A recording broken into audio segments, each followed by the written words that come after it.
என் கேள்வி சகோதரி, இது 2 கொரிந்தியர் அதிகாரம் 2 மற்றும் 2 கொரிந்தியர் அதிகாரம் 8 உள்ளது.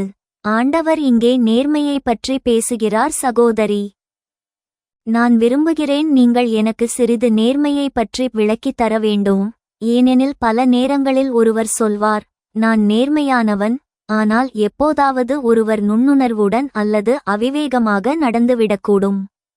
ஏனெனில் பல நேரங்களில் எனக்கு தோன்றுவது, நேர்மை என்ற சொல்லை நாம் குழப்பமாக புரிந்து கொள்கிறோம். எனக்கு நேர்மை என்றால் என்னவென்றால், ஏதாவது ஒரு சம்பவம் நிகழ்ந்தால் யாராவது என்னிடம் என்ன நடந்தது என்று கேட்கிறார்கள், அப்போது நான் உண்மையைத்தான் சொல்வேன், அதுவே நேர்மை. எனவே தயவு செய்து என்னிடம் நேர்மை என்றால் என்ன என்று விளக்கி சொல்ல முடியுமா சகோதரி? நேர்மையானது என்பது மக்கள் மத்தியில் பொய் பேசாமலும் ஏமாற்றாமலும் இருப்பது. நான் பேசும் வார்த்தைகள் பொய்கள் அல்ல, ஏமாற்றமாகவோ என் பயனுக்காக வேறு ஒருவரை நம்ப வைக்க முயற்சிப்பதல்ல.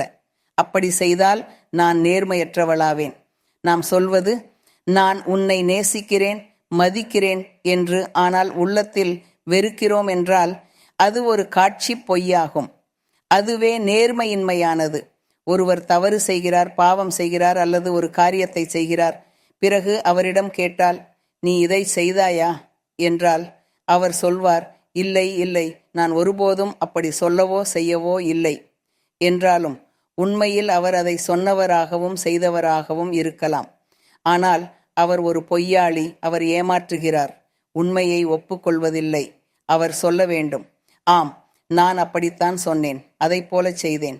நேர்மையாக இருத்தல் என்பது உண்மையை பேசுவது, விஷயங்களை எப்படியோ அப்படியே சொல்வது, விளக்கங்களோடு அல்லது ஏமாற்றத்தோடு இல்லாமல் பேசுவதை குறிக்கிறது. எடுத்துக்காட்டாக, சில வியாபாரிகள் வேடிக்கையான பொருட்களை மற்றவர்களுக்கு விற்பனை செய்கிறார்கள். அந்த பொருட்களுக்கு தரம் இல்லை, ஆனால் அவர்கள் கூறுகிறார்கள், இதுதான் சிறந்தது, குறைந்த விலையில் கிடைக்கும் என்று ஏமாற்றுகிறார்கள். பணத்தை பெறுகிறார்கள். ஆனால் அந்த பொருட்கள் மிகவும் மோசமானவை. அது என்ன குறை? நேர்மையின்மை. பார்க்கிறீர்களா, நேர்மை என்பது வாழ்க்கையின் பல துறைகளையும் உள்ளடக்கியது. ஒருவரது செயலும் அவருடைய சொற்களும் எல்லாம் பொய்யாகவும் ஏமாற்றமாகவும் முடிந்துவிடும் பொழுது அது நேர்மையின்மையே. கடவுளோடு இது குறித்து இன்னும் முக்கியமாக பேச வேண்டிய நேரம். ஏனெனில் சிலர் கடவுளை தேடுவது போல காட்சியளிக்கிறார்கள். இங்கே 17வது வசனத்தில் கடவுளோடு நேர்மையான நிலை காணப்படுகிறது. அங்கே இப்படி சொல்கிறது, அநேகர் போல நாம் தேவனுடைய வசனத்தை வஞ்சித்து தொழில் செய்வதில்லை. இதுவே உண்மையான நேர்மையே. அதாவது, அந்த நாட்களில் எழுந்திருந்த பல பொய்யான பிரசங்கிகள் இருந்தார்கள். இன்று கூட அப்படிப்பட்டவர்கள் பலர் இருக்கிறார்கள். அவர்கள் தேவனுடைய வார்த்தையை புனைகின்றனர், அதில் சேர்க்கிறார்கள், எதையாவது நீக்குகிறார்கள்.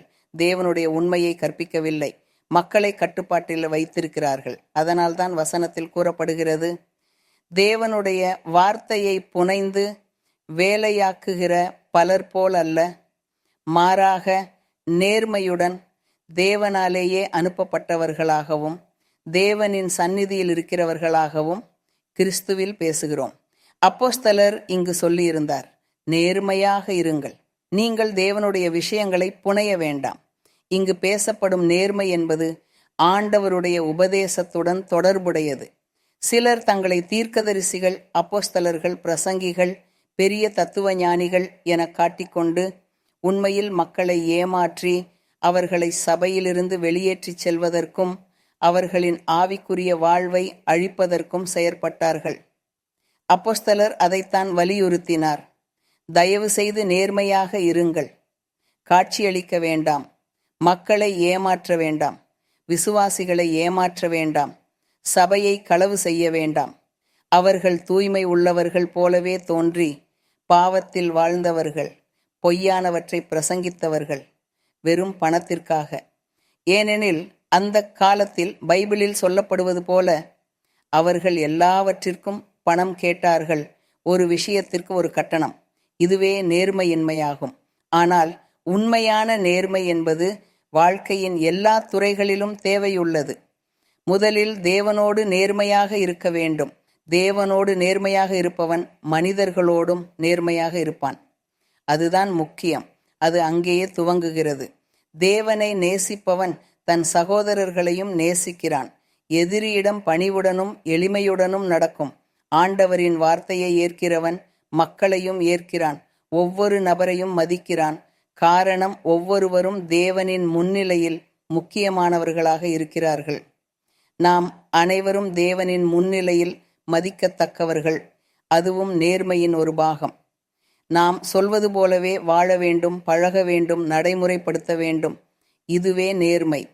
பிரசங்கிக்கப்படும் வார்த்தையை வாழ்ந்து காண்பிப்பது. இல்லையெனில் அது கபடம்.